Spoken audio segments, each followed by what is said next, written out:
Hi friends, कसे आहे तुम्ही? मी झालेली आहे तयार, कारण की मी चाललेली आहे बाहेर. माझी मुलगी पण छान अशी तयार होऊन बसलेली आहे. मी पुढे कुठे कुठे जाणार आहे हे तर तुम्हाला सांगतेच. त्यानंतर तुम्ही तिची एक्साइटमेंट बघू शकता की ती किती खुश आहे, कारण की तिला बाहेर जायचं बोलली की ती लगेच 1 मिनिटात रेडी होऊन जाते. मग मी गेली फ्रूटच्या स्टॉलवर. मी तिथून ॲपल, पपई वगैरे घेतली आणि पुढे निघाली.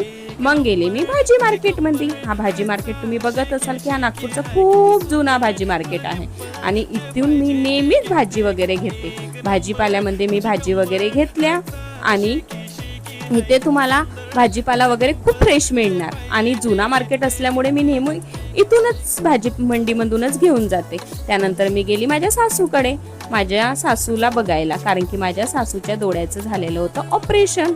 मग माझ्या सासूला तुम्ही व्हिडिओमध्ये बघू शकत असाल. माझ्या सासूला मी फ्रुट्स वगैरे दिले, चहा वगैरे घेतला.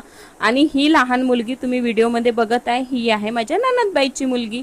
आणि ननदबाईची मुलगी आणि अलायनाची मस्ती तर खूप जोरदार असते, कारण की अलायनाला तिला मांडीवर घेणं, तिला किस करणं, तिचा लाड करणं तिला खूप आवडते आणि ती तिला सोडून घरी यायचं नावच घेत नाही. तुम्ही व्हिडिओमध्ये बघतच असाल. मग मला लागली होती भूक. म्हटलं आज तर संडे आहे, बाहेर कुठेतरी काहीतरी खाऊया, कारण की घरी आता जाऊन स्वयंपाक करायची इच्छाच होत नव्हती. म्हणून मग आम्ही निघालो बिर्याणी खायला. मी बिर्याणी खायला पोचली आणि बघू शकता तुम्ही किती छान आणि एमी एमी बिर्याणी आहे. मग आम्ही ती बिर्याणी वगैरे खाल्ली आणि घरी जायसाठी निघालो. तुम्हाला माझा व्हिडिओ आवडला असेल तर लाईक, फॉलो आणि शेअर करा. Bye bye.